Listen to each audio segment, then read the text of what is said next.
Hello दोस्तों, good morning. आप सभी का Ravi P Tiwari official YouTube channel पर हार्दिक स्वागत एवं हार्दिक अभिनंदन है। तो सभी को नमस्कार, सभी को गुड मॉर्निंग। अभिनव मिश्रा, वैष्णवी पांडे, तुषार, सोना, जय हिंद, सभी को नमस्कार। दोस्तों, ये देखिए आपका थंबनेल स्क्रीन पर विज्ञान विषय का, और ये बच्चों आपका जो क्लास होगा वो आरआरबी, एनटीपीसी और ग्रुप डी को ध्यान में रखते हुए ये एक प्रैक्टिस सेशन, आज पहला प्रैक्टिस सेशन लेकर के मैं उपस्थित हुआ हूं। आपको मैं बता दूं कि आपके रेलवे एनटीपीसी एग्जामिनेशन में विज्ञान विषय से कुल मिलाकर के 16 से 20 प्रश्न आपको मिलते हैं, और ये 16 से 20 प्रश्न आपको 4 सेगमेंट से देखने को मिलेंगे। मैंने प्रीवियस ईयर के प्रश्नों को देखा, प्रीवियस ईयर के पेपर को बहुत ज्यादा देखा और अध्ययन किया। मैं आपको बता दूं कि आपको यहां पर बायोलॉजी से, आपको फिजिक्स से, आपको केमिस्ट्री से और आपको एनवायरमेंट साइंस से, यानी कि कुल मिलाकर के 4 सेगमेंट से टोटल हम ये कह सकते हैं कि मैक्सिमम 20 प्रश्नों का सामना आपको दोस्तों करना पड़ता है। तो देखिए, किसी भी एग्जाम की तैयारी करने के लिए सबसे जरूरी होता है कि आप उस एग्जाम में पूछे गए प्रश्नों के स्टैंडर्ड को देख लें। मैं आपको बता दूं कि आपका जो स्टैंडर्ड होगा वो कक्षा 10 तक का होगा, ठीक है। सीबीएसई बोर्ड के द्वारा निर्धारित जो पाठ्यक्रम है उसके अकॉर्डिंग कक्षा 10 तक के विज्ञान विषय को आपको बहुत अच्छे से पढ़ना है, ठीक है। दूसरी चीज मैं आपको बताऊं कि यहां पर मैं आपको थ्योरी क्लास प्रोवाइड करवाऊंगा, मैं आपको प्रैक्टिस सेशन प्रोवाइड करवाऊंगा, महत्वपूर्ण प्रश्नों की श्रृंखला को कंसीडर करूंगा, और प्रीवियस ईयर में आपके एग्जाम में पूछे गए सभी प्रश्नों का कलेक्शन भी आपको दूंगा। महामैराथन क्लासेस भी दोस्तों आपको प्रोवाइड करवाऊंगा। तो निस्संदेह मैंने अपने तरफ से पूरी तैयारी कर लिया है कि आपको इस बार सिलेक्शन जरूर दिलवाया जाए, और Ravi P Tiwari official YouTube channel आपको न सिर्फ विज्ञान विषय बल्कि अन्य सभी विषय का पूरी तरीके से प्रैक्टिस सेशन आयोजित कर रहा है। आप टाइम देख लें और उस टाइम पर आप सभी लोग उपस्थित हों। आपसे गुजारिश ये भी रहेगी कि अपने साथ कॉपी पेन लेकर के बैठें, क्योंकि यहां पर दोस्तों न सिर्फ आपको प्रश्नों का उत्तर बताया जाएगा बल्कि प्रश्न को एक्सप्लेन किया जाएगा, और भी जो संभावित प्रश्न उस प्रश्न से निकाले जा सकते हैं उन सब पर यहां पर बात होने वाली है।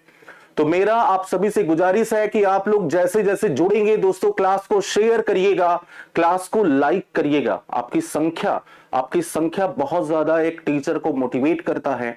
आपका लाइक जो होता है वो हमारे लिए बहुत ज्यादा वैल्यूएबल होता है, ठीक है। तो दोस्तों आइए शुरू करेंगे आज की क्लास। और आज तो मैं आपको प्रीवियस ईयर के प्रश्नों को ही लेकर के उपस्थित हुआ हूं। सबसे पहले मैं आपको यह दिखाना चाहता हूं कि आप ये समझें कि आपकी तैयारी अभी तक जो आपने पढ़ा है उस पढ़ाई के अकॉर्डिंग आप कितने प्रश्न दोस्तों सही कर पा रहे हैं, ठीक है।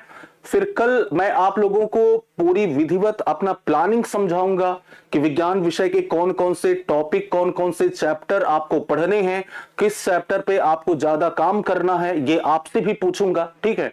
तो सारी चीजें आपको कल मैं प्रोवाइड करने वाला हूं। आज सेशन रहेगा आपका प्रैक्टिस का, प्रीवियस ईयर प्रश्नों का कलेक्शन का। मैं उम्मीद करूंगा कि आप सभी लोग बहुत अच्छे से जवाब देंगे, ठीक है। और ये है दोस्तों आपका टेलीग्राम का लिंक, इसे तो आप जरूर ज्वाइन कर लें, क्योंकि इस क्लास का जो पीडीएफ होगा वो आपको इसी लिंक पर, इसी चैनल पर दोस्तों प्राप्त होगा, ठीक है। तो आप इसमें जरूर ज्वाइन करें। और दोस्तों ये है संस्था का महत्वपूर्ण नंबर, जहां पर आप कॉल या व्हाट्सएप के माध्यम से अपने विषय से संबंधित और अपने कोर्स से संबंधित जानकारी हासिल कर सकते हैं। और ये है आज के दिन का पहला प्रश्न, ठीक है। मैं आपको ये भी बताता रहूंगा कि ये किस वर्ष में आपसे पूछा गया है, ठीक है। तो देखिए ये दोस्तों, ये जो प्रश्न है वो आपका असिस्टेंट लोको पायलट में पूछा गया प्रश्न है, और ये कब पूछा गया है ये मैं बता देता हूं। ये 2018 में तीसरे शिफ्ट में 17 तारीख को पूछा गया था, 17/8, ठीक है। तो देखिए प्रश्न यहां पर पूछा गया है कि उस विकल्प का चयन कीजिए जो तीसरे पद से ठीक उसी प्रकार संबंधित है जैसे कि दूसरा पद पहले पद से संबंधित है। जैसे कार्य का मात्रक क्या है बच्चों? जूल है। तो पावर को शक्ति कहा जाता है, ठीक है, शक्ति। तो शक्ति का मात्रक यहां पर क्या होगा? तो आप सभी लोग जानते हैं कि शक्ति का मात्रक वॉट होता है। तो यहां पर देखिए सी ऑप्शन में वॉट दिया है, इसलिए आपका जो सही ऑप्शन जाएगा यहां पर वो सी ऑप्शन जाएगा, ठीक है। जितेंद्र कुमार सिंह ने RE research analysis, Ashish Verma, Pawan Kumar, Mohammad Aziz, Gorakhpur, Abhinav Mishra, what, very good. चलिए नेक्स्ट अगले प्रश्न की। हाँ, यहां पर आशीष वर्मा ने पूछा है कि सर एलपी के भी क्वेश्चंस। हाँ बिल्कुल, आपको प्रीवियस ईयर में जितने भी रेलवे एग्जामिनेशन में प्रश्न आए हैं उन सब पर यहां पर विचार किया जाएगा। बस आपके साथ सिर्फ एक चीज का सपोर्ट चाहिए, वो है आपकी संख्या और आपका कमेंट करने का स्पीड, ठीक है। जनरली मैं अपना नेचर बता रहा हूं कि जिस स्पीड से आप कमेंट करेंगे उस स्पीड से मुझे भी थोड़ा सा एनर्जी मिलेगी, ठीक है। आशीष वर्मा नमस्कार। चलिए दूसरे प्रश्न की ओर बढ़ूंगा। पहला प्रश्न बहुत ही सिंपल प्रश्न था। दूसरा प्रश्न पढ़िए, अच्छा प्रश्न है। निम्नलिखित में से कौन प्रोटीन को पेप्टोन में परिवर्तित करता है? बहुत अच्छा प्रश्न है कि प्रोटीन को कौन है जो पेप्टोन में परिवर्तित करता है। पहला ऑप्शन है बच्चों पेप्सिन, दूसरा है रेनिन, तीसरा है इनमें से कोई नहीं और चौथा है HCl। जरा आप मुझे कमेंट करके बताइए कि आपके अकॉर्डिंग दोस्तों यहां पर कौन सा जवाब सही होगा। अभिनव मिश्रा ने बोला है कि न्यूमेरिकल, बिल्कुल न्यूमेरिकल भी रहेगा। मैंने क्या बोला कि प्रीवियस ईयर में जैसे प्रश्न आए हैं उन सब पर बात होगी। बस दूसरे के लिए ए ऑप्शन मोहम्मद अजीज ने बोला है, पवन कुमार यूपी ने ए ऑप्शन बोला है, अभिनव मिश्रा ने पेप्सिन बोला है, सत्येंद्र सिंह पवन कुमार ने ए ऑप्शन बोला, वेरी गुड। जितेंद्र कुमार सिंह का ए ऑप्शन, हिमांशु पांडे का ए ऑप्शन, मैक्सिमम लोगों ने यहां पर ए ऑप्शन दिया है। वैष्णवी पांडे ने भी पेप्सिन बोला है। आइए देख लेते हैं दोस्तों। जहां पर भी आपको प्रोटीन के पाचन की बात करें तो सबसे पहली बात तो आपको यह पता होना चाहिए कि प्रोटीन का पाचन कहां से शुरू होता है। तो दोस्तों याद रखिएगा कि प्रोटीन का पाचन शुरू कहां से होता है। अगर आपको पता है तो मुझे कमेंट करके बताइए। बच्चों प्रोटीन का पाचन आमाशय से, स्टमक से शुरू होता है। और आमाशय में कौन है जो प्रोटीन को पचाएगा? याद रखिए किसी भी भोजन को पचाने के लिए सबसे जरूरी होता है एंजाइम का होना, उस भोज्य पदार्थ को पचाने वाले एंजाइम का होना। तो आमाशय में प्रोटीन को पचाने के लिए बच्चों दो प्रकार के एंजाइम पाए जाते हैं, एक का नाम है पेप्सिन और दूसरे का नाम है रेनिन, ठीक है, पेप्सिन और रेनिन। दूसरी चीज यहां पर याद रखिएगा कि ये HCl के उपस्थिति में अपना कार्य करते हैं, अर्थात ये एसिड के उपस्थिति में अपना कार्य करते हैं, ठीक है। और बच्चों ये जो पेप्सिन एंजाइम है ये करता क्या है कि ये प्रोटीन को पचाकर, प्रोटीन को डाइजेस्ट करके पेप्सिन एंजाइम इसे बदल देता है पॉलीपेप्टाइड, किसमें? पॉलीपेप्टाइड प्लस पेप्टोन्स में परिवर्तित कर देता है। और यही तो आपसे पूछा गया था कि प्रोटीन को पेप्टोन में कौन बदलता है। तो प्रोटीन को पेप्टोन में बदलता है कौन? Pepsin enzyme. तो यहां पर ए ऑप्शन सही होगा। लेकिन दोस्तों अगर यहीं पर आपसे प्रश्न पूछ लेता कि रेनिन एंजाइम का काम क्या है, रेनिन क्या करता है, तो दोस्तों ये जो रेनिन एंजाइम होता है, रेनिन एंजाइम जो होता है यह केसिन प्रोटीन का पाचन करता है। किस प्रोटीन का पाचन करता है? केसिन प्रोटीन का पाचन करता है। और इस केसिन प्रोटीन को मिल्क प्रोटीन के नाम से जाना जाता है, क्योंकि दूध में ये पाया जाता है, इसे मिल्क प्रोटीन कहते हैं, ठीक है। और ये करता क्या है कि जैसे ये है केसिन प्रोटीन जो कि दूध में उपस्थित होता है, मिल्क में उपस्थित होता है, तो ये केसिन प्रोटीन को पचाकर कैल्शियम पैरा कैसिनेट, कैल्शियम पैरा कैसिनेट अर्थात दूध को बच्चों ये दही में परिवर्तित कर देता है, ठीक है। तो यहां पर इस टाइप के प्रश्न आपसे एग्जाम में दोस्तों देखने को जरूर मिलते रहते हैं। जैसे यहां पर एक एडिशनल पॉइंट मैं आपको समझा दूं, अगर आपसे प्रश्न पूछा जाए कि दूध को दही में बदलने वाला एंजाइम कौन है, दूध को दही में बदलने वाला एंजाइम, तो आपका वहां पर जवाब होगा बच्चों रेनिन एंजाइम, रेनिन एंजाइम ये काम करता है। लेकिन अगर यही प्रश्न आपसे पूछ लेता कि दूध को दही में बदलने वाला बैक्टीरिया कौन है, तो वेरी फेमस, आप सभी लोग जानते हैं, उस बैक्टीरिया का नाम है लैक्टोबैसिलस। क्या नाम है? लैक्टोबैसिलस। तो जीवाणु का अगर आपसे नाम पूछे कि कौन सा जीवाणु दूध को दही में बदलता है, तो वो है लैक्टोबैसिलस। और कौन सा एंजाइम दूध को दही में बदलता है, तो वो है आपका रेनिन एंजाइम। ठीक है, चलिए अगले पॉइंट की ओर बढ़ूंगा, आप सभी लोग इसका स्क्रीनशॉट ले लें। और दोस्तों देखिए, यहां पर एक चीज मैंने आपके लिए छोड़ा हुआ है कि देखिए, मैंने यहां पर आपको बताया है कि ये है आमाशय, और आमाशय में एक ग्लैंड पाई जाती है जिसका नाम है गैस्ट्रिक ग्लैंड। क्या नाम है? गैस्ट्रिक ग्लैंड, जिसे हिंदी में बोलती हैं जठर ग्रंथि। ठीक है, ये आपके लिए मैंने नोट्स की तरह प्रोवाइड किया हुआ है। और ये जो गैस्ट्रिक ग्लैंड होता है, यहां से एक सेल है जिसका नाम है ऑक्जेंटिक सेल। क्या नाम है? Oxyntic cells. और इस ऑक्जेंटिक सेल्स से HCl बनता है। क्या बनता है? HCl। और इसी HCl की उपस्थिति में ये दोनों एंजाइम काम करते हैं। कौन सा? पेप्सिन और रेनिन एंजाइम। पेप्सिन और रेनिन एंजाइम यहां पर कार्य करते हैं। ठीक है, चलिए देखिए आगे क्या दिया गया है। आगे दिया गया है कि ऊर्जा उत्पादन के दौरान ग्लूकोज का पायरुवेट में विघटन कहां होता है। यानी कि जब एनर्जी ऑब्टेन किया जाता है तो ग्लूकोज को पायरुवेट में, पायरुविक एसिड में परिवर्तन कहां पर होता है? पहला ऑप्शन है न्यूक्लियस में, दूसरा है एंडोप्लाज्मिक रेटिकुलम में, तीसरा है कोशिका द्रव्य में, और चौथा है बच्चों माइटोकॉन्ड्रिया में। कमेंट करके बताइए कि यहां पर आपके अकॉर्डिंग कौन सा जवाब बच्चों सही होगा। अभिनव मिश्रा ने बोला है कि गैस्ट्रिक ग्लैंड, वेरी गुड। याद रखिएगा, कभी कभी पेपर में यही प्रश्न बना दिया जाता है कि आमाशय में कौन सी ग्लैंड पाई जाती है, तो गैस्ट्रिक ग्लैंड। या इसी प्रश्न को ऐसे भी पूछा जाता है कि गैस्ट्रिक ग्लैंड कहां पर पाई जाती है, किस अंग में पाई जाती है, तो आमाशय में पाई जाती है। ठीक है, यहां पर देखिए जितेंद्र कुमार सिंह ने डी ऑप्शन बोला है। RE रिसर्च एनालिसिस ने कोशिका बोला है। कोशिका तो कहीं पर ऑप्शन ही नहीं है, कोशिका द्रव्य ऑप्शन है। वैष्णवी पांडे ने तीसरी के लिए डी ऑप्शन बोला। पिंकी कुमारी ने डी ऑप्शन बोला। तो जिन लोगों ने डी ऑप्शन बोला है ना, मैं आपको बता दूं कि डी ऑप्शन गलत ऑप्शन है।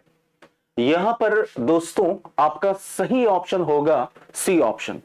अब देखिए, जितने लोग यहां पर गलत किए हैं वो लोग बहुत केयरफुली समझे कि होता क्या है। याद रखिए, श्वसन, श्वसन के बारे में आप पढ़ते हैं। श्वसन का मतलब क्या होता है? कोई बताएगा श्वसन की परिभाषा क्या है? मैक्सिमम लोग श्वसन की परिभाषा ये बता देते हैं। देखिए, मैं अब यहां पर आपने मैक्सिमम लोगों ने, एक लोग ने भी यहां पर अभी तक सही ऑप्शन नहीं दिया था, इसलिए बच्चों मैं यहां पर थोड़ा सा टाइम ले लूंगा आपको समझाने के लिए, ताकि आगे आप गलती ना करें।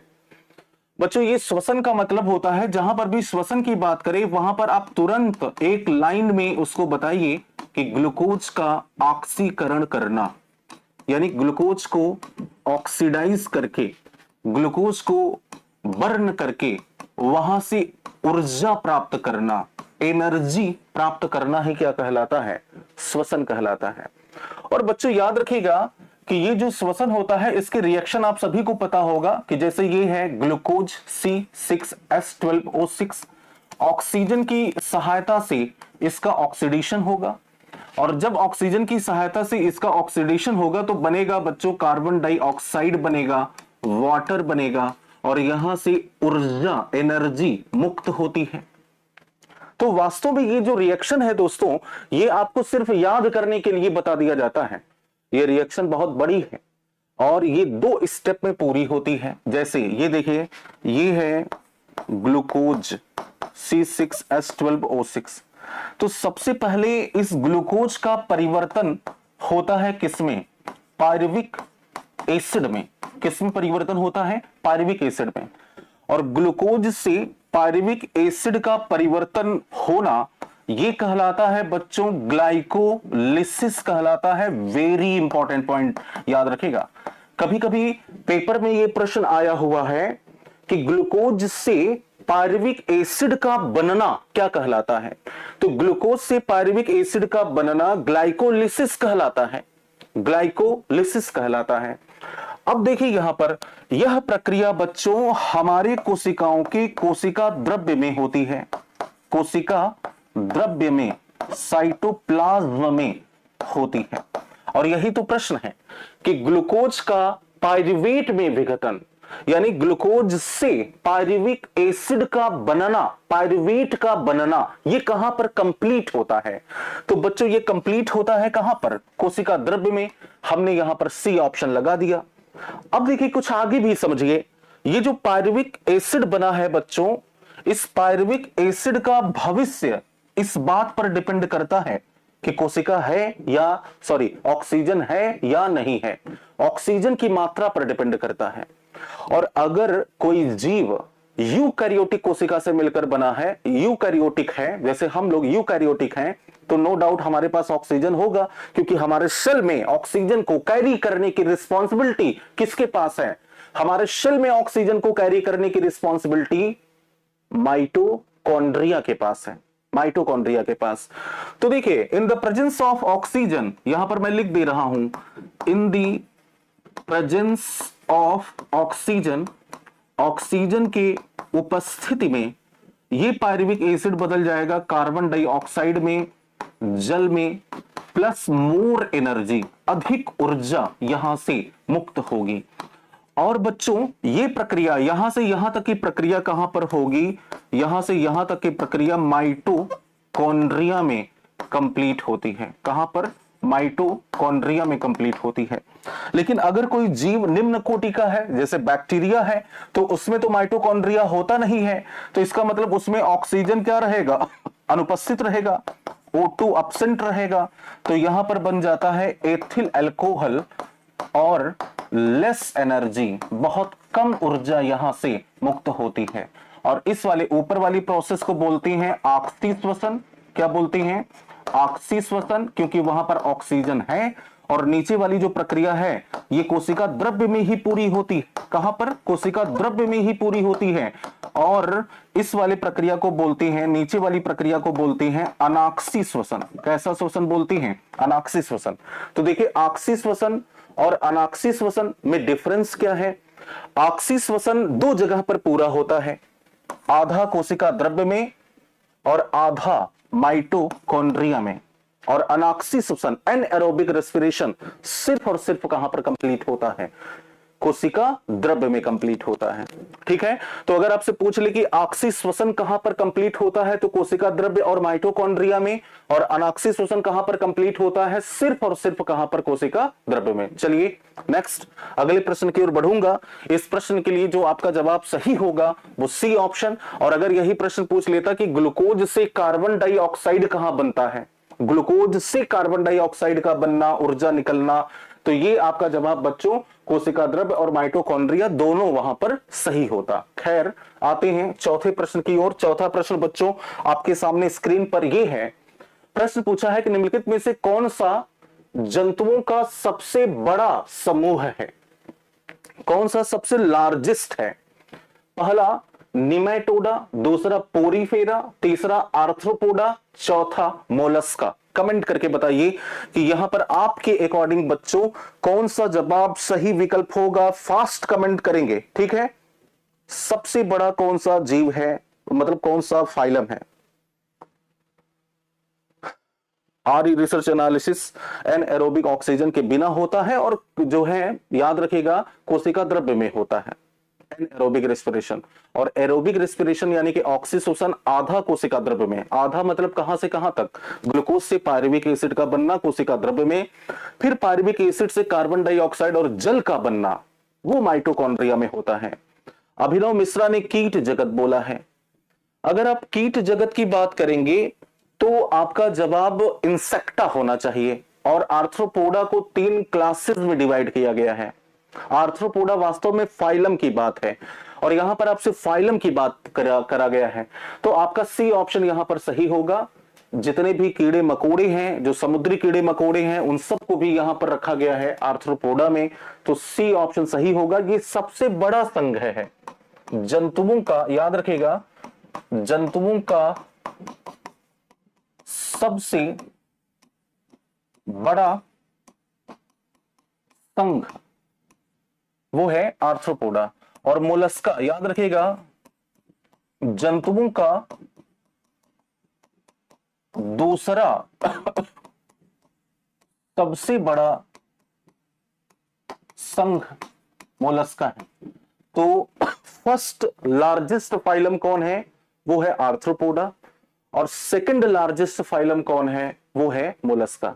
पहला सबसे बड़ा है आर्थ्रोपोडा और दूसरा सबसे बड़ा है मोलस्का। ठीक है, चलिए पांचवा प्रश्न ये है।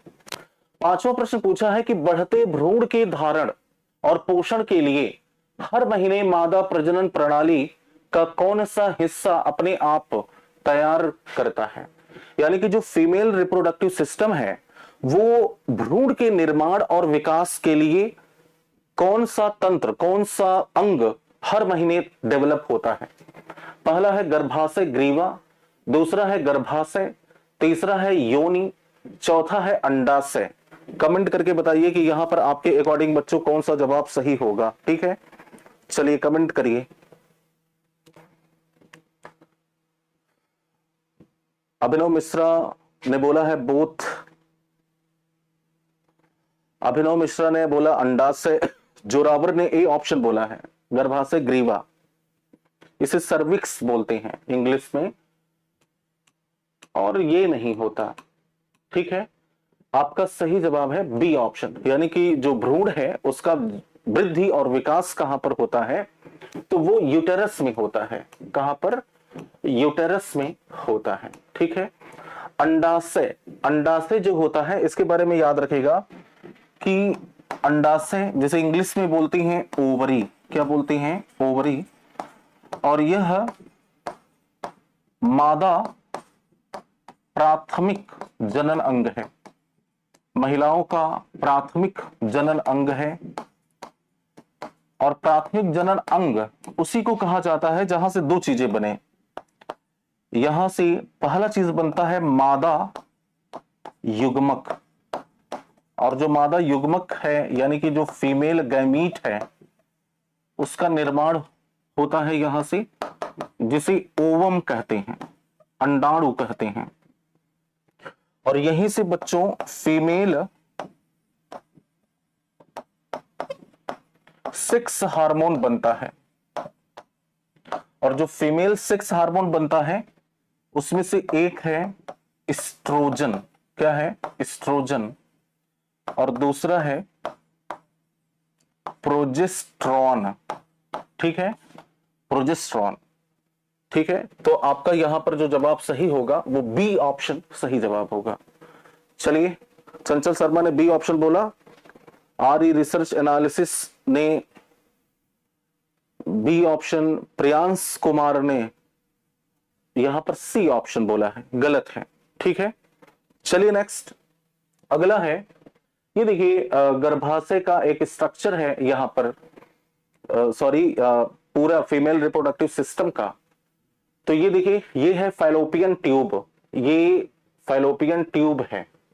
और बच्चों अगर आपसे प्रश्न पूछा जाए कि महिलाओं में निषेचन कहां पर होता है तो इस चीज को याद रखेगा कि महिला में निषेचन फैलोपियन ट्यूब में होता है। निषेचन, फर्टिलाइजेशन जो होता है वो फैलोपियन ट्यूब में होता है। तो यहां पर देखिए ये है ओवरी, यहां से ओवरी से एग बनता है और यहां से एग बाहर निकल करके फैलोपियन ट्यूब में आता है और यहीं पर फर्टिलाइजेशन होता है। और फिर ये है गर्भाशय का पार्ट, यूटेरस का पार्ट। और यूटेरस का ये जो बॉडी पार्ट है, याद रखिए यूटेरस के 3 पार्ट होते हैं। यूटेरस के 3 पार्ट होते हैं। एक पार्ट होता है जिसे बोलते हैं फंडस, दूसरा पार्ट होता है जिसे बोलते हैं बॉडी पार्ट, और तीसरा पार्ट होता है जिसे बोलते हैं सर्विक्स। ठीक है, तो ये देखिए ये जो उठा हुआ भाग होता है इसी को फंडस बोलते हैं, और ये वाला जो भाग है जो कप शेप्ड होता है, कप शेप्ड, इसे बॉडी पार्ट बोलते हैं।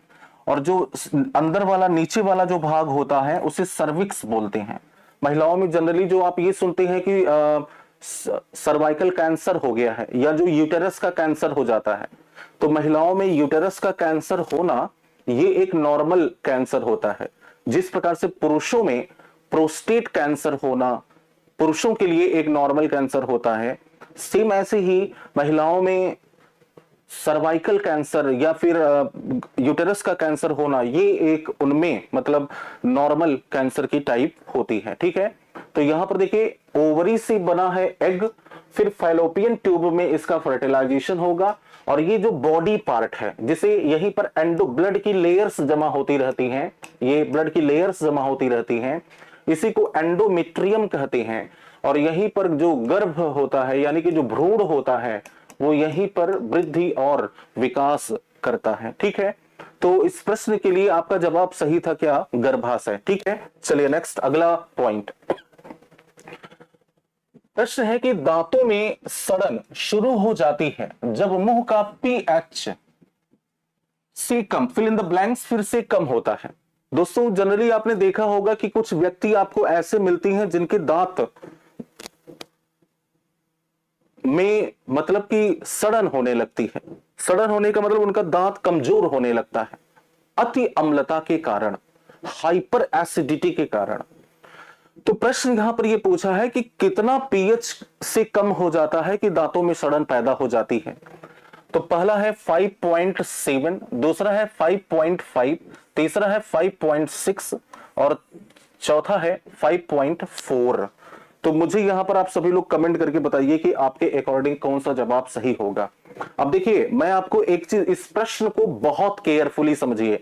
और ये प्रश्न देखिए कब पूछा गया था, मैं आपको बता दूं कि ये आरआरबी एएलपी में पूछा गया था 9/8/2018 में और तीसरे शिफ्ट में पूछा गया प्रश्न था।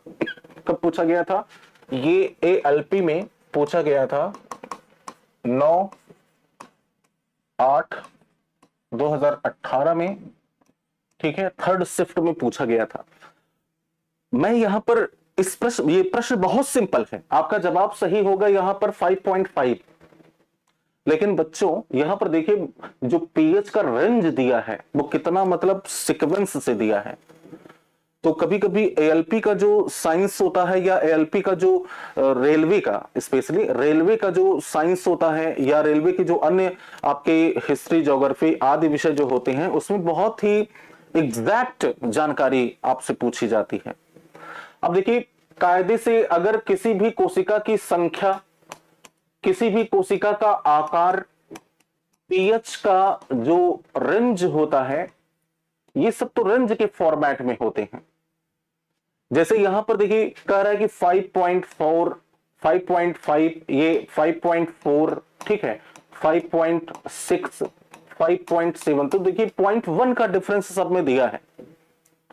ठीक है, अगर मान लीजिए अगर ये 5.5 ऑप्शन में ना होता तब आपका जवाब वहां पर क्या सही हो जाता? 5.4 सही हो जाता। तो इस टाइप से रेलवे के लिए ये जरूरी है कि आपको जानकारी बहुत ही सटीक होनी चाहिए। तो यहां पर आपका बी ऑप्शन बच्चों सही जवाब होगा। ठीक है, हाँ कितना क्लोज ऑप्शन रहता है, वेरी गुड।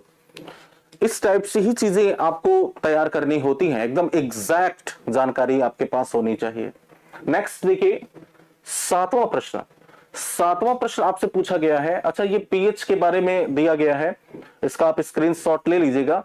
इसमें यही है कि अगर पीएच मान 5.5 से ज्यादा होगा तो हमारे जो टीथ होते हैं, जो दांत होते हैं, वो डिग्रेड होने लगते हैं, अर्थात उनका क्षय शुरू हो जाता है, दांतों का क्षय प्रारंभ हो जाता है। ठीक है, चलिए नेक्स्ट। जब वस्तु को, फिल इन द ब्लैंक्स, जब वस्तु को पर रखा जाता है तो अवतल दर्पण एक आभासी, सीधा और आवर्धित प्रतिबिंब, आवर्धित का मतलब होता है बड़ा प्रतिबिंब, जैसे इंग्लिश में बोलते हैं मैग्नीफाइड, ठीक है, प्रतिबिंब बनाता है। ठीक है, तो देखिए ये बहुत अच्छा प्रश्न है बच्चों। आप सभी को मैंने कई बार बताया है कि जो अवतल दर्पण होता है, एक बार सभी लोग इस प्रश्न का उत्तर दें। ठीक है, सभी लोग इस प्रश्न का उत्तर दें, मैं आपके कमेंट को देख रहा हूं। विनीत यादव ने बोला है, अभी ऑप्शन आप सभी लोग दें। आर्य रिसर्च एनालिसिस, आशीष वर्मा, अभिनव मिश्रा, चंचल शर्मा, सौम्या यादव, जोरावर, रागिनी कुशवाहा, सोना ने यहां पर डी ऑप्शन बोला है। फोकस और पोल के बीच में सभी लोग मुझे कमेंट करके बताएं, मैं मैक्सिमम लोगों की कमेंट को देखूंगा। ये है देखिए कॉनकेव मिरर, ठीक है। तो देखिए यहां पर बहुत सारी कंडीशन है, लेकिन अवतल दर्पण प्रतिबिंब कैसा बनाता है? अवतल दर्पण के द्वारा जो बनने वाला प्रतिबिंब होता है ये बच्चों वास्तविक होता है और उल्टा होता है, ठीक है। वस्तु से छोटा और बड़ा होता है मैक्सिमम सारे केस में, सभी केसेस में ये सही है। लेकिन एक केस है, एक केस ऐसा है, जैसे ये है अवतल दर्पण, ऐसा दर्पण जिसका परावर्तक पृष्ठ अंदर की ओर धंसा हो उसे अवतल दर्पण बोलते हैं। और वह रेखा जो अवतल दर्पण को दो बराबर भागों में डिवाइड करती है उसे प्रिंसिपल एक्सिस बोलते हैं। ये है दर्पण का पोल, ठीक है। ये है दर्पण का पोल ध्रुव, ये है फोकस, ये है सेंटर ऑफ कर्वेचर और ये है अनंत। अगर वस्तु फोकस और पोल के बीच में होगा तो इस वस्तु का जो प्रतिबिंब होगा बच्चों, ऐसी कंडीशन में आभासी बनेगा। कैसा बनेगा? आभासी बनेगा, सीधा बनेगा और बड़ा बनेगा और दर्पण के पीछे बनेगा। कहां पर बनेगा? दर्पण के पीछे बनने लगता है। तो यहां पर डी ऑप्शन हमारा दोस्तों सही जवाब होगा, ठीक है। सपना तिवारी ने बोला है कि फोकस और पोल के बीच बना प्रतिबिंब अलग होता है, ये बहुत बड़ा बनता है। हाँ बहुत बड़ा बनता है, आभासी सीधा बनता है और देखिए दर्पण के पीछे बनता है, दर्पण के पीछे बनता है। तो यहां पर डी ऑप्शन सही है। अच्छा एक चीज और याद रखिए, अगर आपसे यही प्रश्न पूछ लेता कि अगर वस्तु सेंटर ऑफ कर्वेचर से दूर है, यानी कि सेंटर ऑफ कर्वेचर ये है और मान लीजिए कि वस्तु यहां पर है, तो प्रतिबिंब कहां बनेगा? तो अगर सेंटर ऑफ कर्वेचर से दूर है तो प्रतिबिंब जो बनेगा वो सेंटर ऑफ कर्वेचर और फोकस के बीच में बनेगा। सेंटर ऑफ कर्वेचर और फोकस के बीच बनेगा, ठीक है। और अगर सी और एफ के बीच में है, सी और एफ के बीच में है यानी सेंटर ऑफ कर्वेचर और फोकस के बीच में है, तो सी एंड अनंत के बीच बनेगा, ठीक है। अनंत पर है तो कहां पर बनेगा? तो याद रखेगा फोकस पर बनेगा। ये सारी चीजें याद रखेगा, आपका डी ऑप्शन यहां पर सही जवाब होगा, ठीक है। अभिनव मिश्रा ने बोला है बराबर और उल्टा, गलत है। बराबर प्रतिबिंब तभी बनेगा जब वस्तु सेंटर ऑफ कर्वेचर पर हो। जब वस्तु जैसे ये है सेंटर ऑफ कर्वेचर, अगर यहां पर है तो प्रतिबिंब सेंटर ऑफ कर्वेचर पर ही बनेगा, बराबर बनेगा, उल्टा बनेगा और वास्तविक बनेगा, ठीक है। चलिए डी ऑप्शन यहां पर सही था। अगला प्रश्न देखिए, बैगनी रंग की तरंग दैर्ध्य क्या है? पहला है 450 से 495 नैनोमीटर, 380 से 450 नैनोमीटर, 495 से 570 नैनोमीटर, 570 से 590 नैनोमीटर। सभी लोग कमेंट करके बताइए, ठीक है। सभी लोग मुझे कमेंट करके बताइए कि यहां पर आपका कौन सा जवाब बच्चों सही होगा।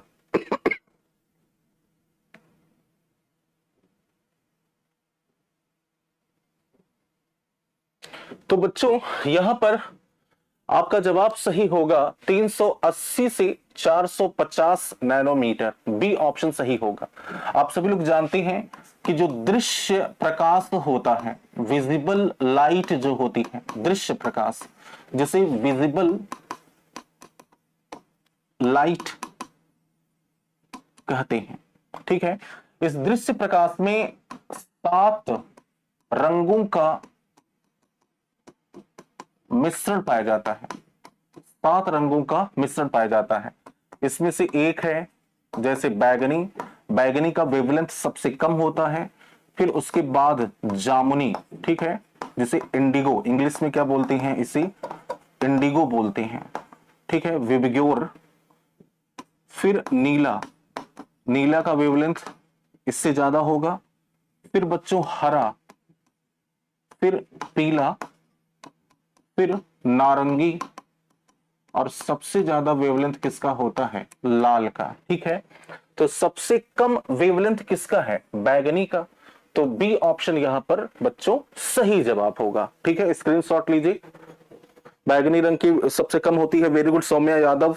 अभिनव मिश्रा ग्रीन का 550, ठीक है। आइए देखिए, इसके लिए भी मैंने आपको टेबल दिया हुआ है, आज इसका आप स्क्रीनशॉट लीजिए और ये है टेबल। बच्चों देखिए, वायलेट का जो वेवलेंथ है, बैगनी का जो वेवलेंथ है वो 380 से 450 है, ब्लू का 450 से 495 है, ग्रीन का 495 से 570 है। मैं यहां पर अलग से लिख दे रहा हूं ताकि आप में कंफ्यूजन ना हो। 380 नैनोमीटर से 450 नैनोमीटर हो गया आपका वायलेट का, 450 से 495 हो गया ब्लू का, 495 से 570 हो गया आपका ग्रीन का, येलो का 570 से 590 हो गया, ऑरेंज का 590 से 820 हो गया, और रेड का 820 से, सॉरी 620 यहां पर होगा, माफ कीजिएगा, 620 से 750 नैनोमीटर किसका होगा, रेड का। यहां पर देखिए, violet has the shortest wavelength, जो बैगनी रंग है उसका वेवलेंथ सबसे कम है, ठीक है, और जो रेड कलर है इसका वेवलेंथ सबसे ज्यादा है, ठीक है, नोट कर लें। अभिनव मिश्रा मैक्सिमम विजिबिलिटी ग्रीन 550, बैगनी के 380, लाल मैक्सिमम 780, वेरी गुड। आशीष वर्मा ने विबग्योर, हाँ, 7 रंगों के मिश्रण से मिलकर के बना होता है दृश्य प्रकाश, और ये व्हाइट कलर, दृश्य प्रकाश जो होता है ये व्हाइट कलर का होता है। जैसे किसी बल्ब से या किसी लैंप से जो व्हाइट कलर की लाइट निकल रही है उसमें 7 कलर का मिश्रण है, और जब उसे किसी प्रिज्म से होकर गुजारेंगे तो वो 7 कलर अपवर्तन के कारण, रिफ्रैक्शन के कारण, अपवर्तन के कारण अलग हो जाते हैं। जिसका वेवलेंथ कम है वो ज्यादा मुड़ेगा, जिसका वेवलेंथ ज्यादा है वो कम मुड़ेगा, और 7 कलर अलग हो जाते हैं, ठीक है। चलिए नेक्स्ट, अगला प्रश्न है, निम्नलिखित में से किस तत्व के सबसे बाहरी कोष में एक ही इलेक्ट्रॉन होता है। ऐसा कौन सा तत्व है जिसके सबसे आउटर मोस्ट शेल में सिर्फ एक इलेक्ट्रॉन। अब सोचिए कितना सिंपल प्रश्न है, बस जरूरी है कि आपको जानकारी हो, आपका कंटेंट क्लियर होना चाहिए। तो बच्चों देखिए, मैग्नीशियम, मैग्नीशियम का परमाणु क्रमांक होता है 12। किसी किसी को इलेक्ट्रॉनिक विन्यास अगर ना आता हो तो मुझे कमेंट करके बता देगा, तो मैं किसी दिन इलेक्ट्रॉनिक विन्यास निकालने पर आपको एक लेक्चर प्रोवाइड कर दूंगा, ठीक है। और बहुत सारे प्रश्न मैं इलेक्ट्रॉनिक विन्यास से, वैलेंसी से, क्योंकि रेलवे में इस टाइप के प्रश्न अक्सर बनते रहते हैं, तो मैं एक लेक्चर आपको वैलेंसी निकालना, ऑक्सीडेशन नंबर निकालना, हाइब्रिडाइजेशन निकालना, इलेक्ट्रॉनिक कन्फिगरेशन निकालना, इन सब पर दे दूंगा, ठीक है। तो देखिए, यहां पर मैग्नीशियम का परमाणु क्रमांक 12 होता है, इसके पहली कक्षा में 2 इलेक्ट्रॉन, दूसरी कक्षा में 8 और तीसरी कक्षा में 2 इलेक्ट्रॉन। सोडियम का परमाणु क्रमांक बच्चों 11 होता है, पहली कक्षा में 2, दूसरे में 8, तीसरे में 1 इलेक्ट्रॉन। नियोन का परमाणु क्रमांक 10 होता है, पहली कक्षा में 2 इलेक्ट्रॉन, दूसरे में 8। कैल्शियम का परमाणु क्रमांक 20 होता है, पहली कक्षा में 2 इलेक्ट्रॉन, दूसरे में 8, तीसरे में 8, चौथे में 2। आपसे प्रश्न क्या पूछा है, आपसे प्रश्न पूछा है कि निम्नलिखित में से किस तत्व के सबसे बाहरी कोष में एक ही इलेक्ट्रॉन पाया जाता है। तो एक इलेक्ट्रॉन सोडियम में पाया जाता है, बी ऑप्शन यहां पर आपका दोस्तों सही जवाब होगा, ठीक है। अभिनव मिश्रा ने बोला है नियॉन तो अक्रिय है, 0 होगा। 0 क्या होगा, 0 इसकी वैलेंसी होगी, नियॉन की वैलेंसी क्या होगी, ये 0 होगी, वैलेंसी इसकी 0 होगी। लेकिन मैग्नीशियम की वैलेंसी, मैग्नीशियम की वैलेंसी 2 है। सोडियम की वैलेंसी, सोडियम की वैलेंसी 1 है। कैल्शियम की वैलेंसी, कैल्शियम की वैलेंसी 2 है। जरा आप सभी लोग मुझे कमेंट करके बताइए कि फास्फोरस की वैलेंसी क्या होगी। फास्फोरस का परमाणु क्रमांक 15 होता है। पहली कक्षा में 2 इलेक्ट्रॉन, दूसरे में 8 और तीसरे में 5 इलेक्ट्रॉन है। आपको बताना है कि फास्फोरस की वैलेंसी क्या होगी। कमेंट करिए फास्ट। चलिए चंचल शर्मा, मैक्सिमम कमेंट करके आप मुझे बताएं कि फास्फोरस की वैलेंसी क्या होगी। अभी टेस्ट हो जाएगा। संयोजकता मिश्रा, सॉरी, अभिनव मिश्रा ने संयोजकता बोला है 0 नियॉन की। हाँ, जितने भी नोबल गैसेस, जितने भी इनर्ट गैसेस होते हैं, जैसे हीलियम है, नियॉन है, आर्गन है, क्रिप्टॉन है, जेनॉन है, रेडॉन है, इन सब की वैलेंसी 0 होती है। अभिनव मिश्रा ने 3 बोला है, वेरी गुड। आशीष वर्मा ने +3। +3 जो होगा वो ऑक्सीडेशन नंबर होता है। जब किसी में साइन लग जाए ना प्लस माइनस, तो वो ऑक्सीडेशन नंबर होता है। आरई रिसर्च एनालिसिस ने 1 बोला है, ठीक है। तो यहां पर 3 होगा, क्योंकि इसे अपना ऑक्टेट पूरा करने के लिए 3 इलेक्ट्रॉन की जरूरत पड़ती है, और ये अपना ऑक्टेट पूरा करने के लिए 3 इलेक्ट्रॉन लेना चाहता है, इसलिए इसकी वैलेंसी कितनी हो जाएगी? 3 हो जाएगी। चलिए आते हैं नेक्स्ट 10वें प्रश्न पर। 10वां प्रश्न आपसे पूछा गया है कि डीएनए अणु में 10% क्षार ग्वानीन होते हैं, तो थाइमिन कितना प्रतिशत होता है? सभी लोग कमेंट करके बताइए। मैं यहां पर आपके कमेंट को चेक करना चाहूंगा कि आपके अकॉर्डिंग यहां पर कौन सा जवाब बच्चों सही विकल्प होगा। सही विकल्प कमेंट करिए, फास्ट कमेंट करिए कि क्या जवाब होगा। जैसे आप सभी लोग जानते हैं कि जो डीएनए होता है, डीएनए, इसमें 3 चीजें पाई जाती हैं। क्या क्या पाई जाती है डीएनए में? पहली चीज पाई जाती है शुगर, शर्करा। डीएनए में दूसरा पाया जाता है नाइट्रोजन बेस, नाइट्रोजन क्षार पाया जाता है। और तीसरी चीज पाई जाती है फास्फोरिक एसिड पाया जाता है, फास्फोरिक एसिड पाया जाता है। शुगर की अगर मैं बात करूं तो अगर पूछा जाए डीएनए में कौन सा शुगर पाया जाता है, तो डीऑक्सी राइबोज शुगर पाया जाता है। और ये जो डीऑक्सी राइबोज शुगर होता है, इसमें 5 कार्बन होते हैं, 5 कार्बन, और इसीलिए इस शुगर को पेंटोज शुगर के नाम से भी जाना जाता है, पेंटोज शुगर के नाम से भी जाना जाता है। नाइट्रोजन बेस बहुत जरूरी है। 4 प्रकार के नाइट्रोजन बेस पाए जाते हैं, 4 प्रकार के नाइट्रोजन बेस पाए जाते हैं।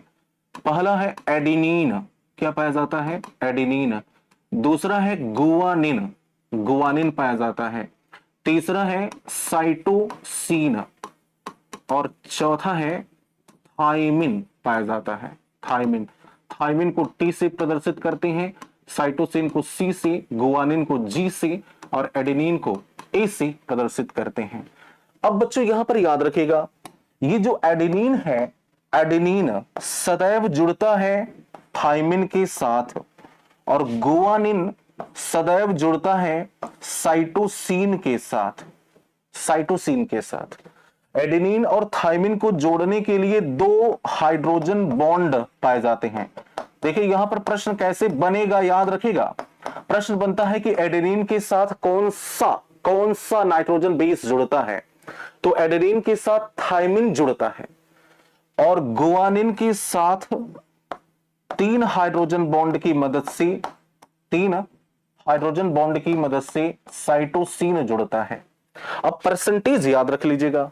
परसेंटेज बच्चों एडेनिन का होता है 40%, थाइमिन का भी होता है 40%, गुआनिन का होता है 10%, और साइटोसिन का भी होता है 10%। ठीक है, 10%। अब यहां पर देखिए, आपसे प्रश्न पूछा है कि डीएनए अणु में 10% क्षार क्या है? गुआनिन है। तो थाइमिन कितना होगा? तो गुआनिन तो दिया है 10%, तो थाइमिन 40% हो गया। तो थाइमिन देखिए कहां पर है? 40%, ए ऑप्शन में है। तो ए ऑप्शन बच्चों हमारा यहां पर सही जवाब होगा।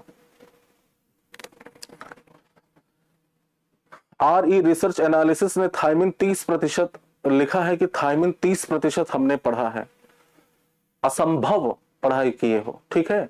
मतलब परसेंट की बात अगर होगी तो 100% होगा ना। और मुझे इस समय एक साइंटिस्ट का नाम नहीं याद आ रहा है, शायद उनका नाम था हर्सी चेज, ऐसे नाम था, हर्सी एंड चेज एक्सपेरिमेंट। तो हर्सी एंड चेज ने बताया था कि ये जो नाइट्रोजन बेस है ना, यानी कि ये दो प्रकार के प्यूरिन्स और पिरिमिडीन होते हैं, प्यूरिन्स और पिरिमिडीन। तो ये टोटल इनका जो अनुपात होता है वो नियत होता है। जैसे एडेनिन और थाइमिन, तो ये एडेनिन क्या हो गया और गुआनिन, एडेनिन और गुआनिन 40-10 50%, और थाइमिन और साइटोसिन 40-10 50%, ठीक है। यानी दोनों 50-50% होते हैं, तो 30% पढ़ लेना ये इम्पॉसिबल है, ठीक है। तो आपका जवाब बच्चों यहां पर ए ऑप्शन सही जवाब होगा, ठीक है। नेक्स्ट अगला प्रश्न स्क्रीनशॉट जरूर ले लीजिए। यहां पर और भी जो प्रश्न बन सकते हैं उन सभी प्रश्नों का यहां पर बात हुआ है। एडेनिन के साथ अगर पूछा जाए कौन सा नाइट्रोजन बेस जुड़ेगा तो थाइमिन, और किस बॉन्ड की मदद से जुड़ेगा तो हाइड्रोजन बॉन्ड, और कितने हाइड्रोजन बॉन्ड की मदद से जुड़ेगा तो 2 हाइड्रोजन बॉन्ड। और अगर पूछ ले कि गुआनिन के साथ क्या जुड़ेगा तो साइटोसिन, किस बॉन्ड से, हाइड्रोजन बॉन्ड की साथ से, और कितने हाइड्रोजन बॉन्ड की मदद से जुड़ेगा तो 3 हाइड्रोजन बॉन्ड की मदद से जुड़ेगा। चलिए नेक्स्ट अगला प्रश्न है कि देखिए यहां पर उसका स्ट्रक्चर भी दिया है कि ये है थाइमिन, ये है साइटोसिन, ये है एडेनिन, और ये है गुआनिन। इसमें से थाइमिन और साइटोसिन क्या है, इसे प्यूरिन्स कहते हैं। क्या बोलते हैं, प्यूरिन्स, और इसे पिरिमिडीन्स बोलते हैं, ठीक है, पिरिमिडीन्स बोलते हैं। और इन्हीं का परसेंटेज जो होता है वो टोटल 100% होता है, ठीक है। जैसे थाइमिन हो गया 40%, ठीक है, और एडेनिन हो गया 40%, साइटोसिन हो गया 10%, गुआनिन हो गया 10%, ठीक है। तो वही है 40-40 80 10-90 10-100, टोटल 100% होता है, ठीक है। नेक्स्ट देखिए अगला, मनुष्य में प्रोटीन का पाचन आहार नाल के किस भाग से प्रारंभ होता है। देखिए अभी जस्ट मैंने आपको यह बात बताई थी, ठीक है। तो पहला है मुख, दूसरा है पेट, तीसरा है ग्रहणी, चौथा है एलियम। प्रश्न है कि प्रोटीन का पाचन आहार नाल के किस भाग से प्रारंभ होता है, क्या माउथ से या फिर स्टमक, पेट यानी कि स्टमक से। कमेंट करिए कि आपके अकॉर्डिंग यहां पर कौन सा जवाब सही होगा, ठीक है। सौम्या यादव ने ए ऑप्शन बोला है, पिंकी कुमारी ने बी ऑप्शन बोला है, सोना ने मुख बोला है, और संचल शर्मा ने बी का स्टमक बोला है। वेरी गुड, पिंकी कुमारी का बी ऑप्शन है। रागिनी कुशवाहा पेट, कुमार प्रदीप ने ए ऑप्शन बोला है। देखिए मैक्सिमम लोगों ने यहां पर ए और बी बोला है, लेकिन देखिए इस प्रश्न की गंभीरता को समझिए। इस प्रश्न की गंभीरता यह है कि आपसे प्रोटीन का पाचन पूछा है, प्रोटीन का पाचन, तो प्रोटीन का पाचन यहां से आपका बी ऑप्शन सही होगा। अगर यही पूछता कि कार्बोहाइड्रेट का पाचन, अगर पूछता कार्बोहाइड्रेट का पाचन कहां से होता है, कहां पर शुरू होता है, तो कार्बोहाइड्रेट का पाचन वहां पर आपका जवाब बच्चों मुख सही होता, ठीक है, माउथ वहां पर सही होता। चलिए नेक्स्ट अगला प्रश्न है 12वां, अनुमस्तिष्क संबंधित है याददाश्त व भूख से, सोचने से, सभी अनैच्छिक क्रियाओं से, मांसपेशियों की घुमाव और नियंत्रण से। अनुमस्तिष्क को इंग्लिश में सेरिबेलम कहते हैं। तो जो सेरिबेलम होता है, सेरिबेलम जो होता है यह मस्तिष्क का दूसरा सबसे बड़ा भाग है। याद रखिएगा, मस्तिष्क का दूसरा सबसे बड़ा भाग है, सबसे बड़ा भाग है, और यह हमारे शरीर के ऐच्छिक क्रियाओं को, वॉलेंट्री एक्टिविटीज को, ऐच्छिक क्रियाओं को नियंत्रित करता है। तो मांसपेशियों का घुमाव और नियंत्रण ऐच्छिक क्रियाओं के अंतर्गत आ रहा है। डी ऑप्शन यहां पर सही होगा, ठीक है। चलिए अगर यही आपसे पूछता भूख, प्यास आदि चीजों को कौन कंट्रोल करता है, तो भूख, प्यास, इमोशंस आदि को हाइपोथैलेमस कंट्रोल करता है, ठीक है। चलिए 13वां प्रश्न है कि श्वास नालिका में भोजन के प्रवेश को कौन रोकता है, यानी कि जो विंड पाइप है उसमें भोजन के प्रवेश को कौन रोकता है। पहला है श्वास नली, दूसरा है स्वर यंत्र, तीसरा है एपिग्लॉटिस, चौथा है ग्रसनी। तो बच्चों देखिए, जैसे ये है हमारा मुख, तो हमारा मुख जो होता है ये है मुख। मुख के ठीक ऊपर होती है हमारी नाक, और ये जो नाक है नीचे की ओर ऐसे आता है, और जिस अंग में मुख और नाक दोनों के छिद्र जाकर के मिलती हैं उसे बोला जाता है क्या, उसे फेरिंग्स कहते हैं। फिर यहीं से दो नली निकलती है, एक नली का नाम है ग्रास नली, जिसे इंग्लिश में इसोफेगस बोलते हैं। क्या बोलते हैं? इसोफेगस बोलते हैं। और इसी के बगल से एक दूसरी नली निकलती है जिसे वायु नली बोलते हैं। तो जब भोजन यहां पर आता है तो गलती से भोजन वायु नली में ना जाने पाए, इसीलिए वायु नली के मुख पर एक ऐसी ढक्कन की तरह संरचना होती है, और इसी ढक्कन की तरह संरचना को इसी एपिग्लॉटिस कहा जाता है। क्या बोला जाता है? एपिग्लॉटिस। और यही जो एपिग्लॉटिस होता है यह भोजन को वायु नली में जाने से रोकता है। तो देखिए यहां पर दो प्रश्न बनते हैं। कभी कभी क्या होता है कि जब हम भोजन को मुख से इंगल्फ करते हैं तो भोजन ऐसे नाक से बाहर निकल आता है। कभी कभी अगर आप पानी पी रहे हैं या चावल खा रहे हैं, और पानी या चावल पीते और खाते समय जब आप छींक दें तो कभी कभी चावल या पानी के एक दो पार्टिकल आपके नाक से बाहर निकल आते हैं। तो ऐसी सिचुएशन में भोजन नाक से बाहर ना निकलने पाए, इसलिए यहां पर देखेंगे तो ऐसे वी के आकार की एक मस्कुलर स्ट्रक्चर, एक मांसल युक्त संरचना लटकती रहती है। यहां पर जब आप अपने मुख को शीशे के सामने खोलकर आ करें तो वी शेप्ड एक स्ट्रक्चर यहां पर आपको लटकता हुआ दिखाई देगा। इस वी शेप्ड स्ट्रक्चर को बच्चों इसे यवुला बोलते हैं। क्या बोलते हैं? यवुला बोलते हैं। और ये जो यवुला होता है ये भोजन को नाक के छिद्र में जाने से रोकता है।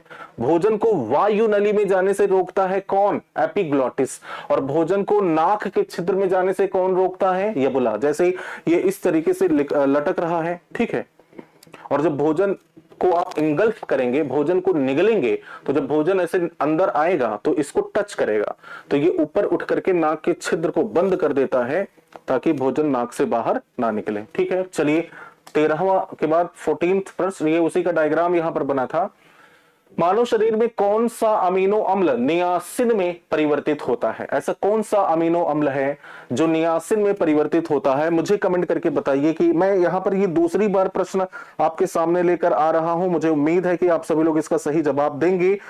यहां पर आपका जो जवाब सही होगा बच्चों वो ट्रिप्टोफैन सही होगा। ठीक है, ट्रिप्टोफैन नामक अमीनो एसिड जो होता है यही नियासिन में परिवर्तित होता है। और नियासिन किस विटामिन का रासायनिक नाम है? विटामिन B3 का रासायनिक नाम है। और इसी की कमी हो जाने पर, अगर इसकी कमी हो जाती है तो हमें पिलाग्रा नामक रोग हो जाता है। ठीक है, चलिए सी ऑप्शन यहां पर सही होगा। 15th में देखते हैं, उस विकल्प का चयन करें जो तीसरे पद से ठीक उसी प्रकार संबंधित है जैसा कि दूसरा पद पहले से संबंधित है। तो ये प्रश्न रिपीट हुआ है। कार्य का मात्रक जूल है तो पावर का मात्रक वॉट होगा। सी ऑप्शन यहां पर दोस्तों सही विकल्प होगा। ठीक है, तो ये था आज का ये सेशन, और ये सेशन यहां पर समाप्त हो रहा है। कल 11 बजे फिर से कुछ और बेहतरीन और प्रीवियस ईयर के प्रश्नों को लेकर के आऊंगा। लेकिन कल आपकी क्लास आपके लिए बहुत ज्यादा वैल्यूएबल रहेगी, क्योंकि मैं कल आपके सामने साइंस का पूरा सिस्टम आपको समझाने वाला हूं कि विज्ञान विषय में कब किस दिन कौन सा प्रैक्टिस किस टॉपिक पर होने वाला है, किस पर हम आपको जो है थ्योरी क्लास प्रोवाइड करेंगे। आप भी मुझे कमेंट करके बताइएगा कि कौन सा चैप्टर आपके लिए टफ है, जिस पर ज्यादा काम करने की जरूरत है। तो बिल्कुल निसंदेह टारगेट ऑन की पूरी टीम, जो भी टीम इस NTPC group D ALP examination में लगी हुई है, ये आपसे प्रॉमिस करती है कि निसंदेह आपको आपकी सफलता जरूर दिलवाना है। ठीक है, तो आपके साथ एडी चोटी का जोर लगाकर खड़ा है टारगेट ऑन परिवार। बदले में आपसे चाहिए आपका लाइक, आपका शेयर, आपकी संख्या। ठीक है, तो बेस्ट ऑफ लक। कल मिलेंगे 11 बजे नए कंटेंट के साथ और नए प्रश्नों के साथ। तब तक के लिए थैंक यू सो मच।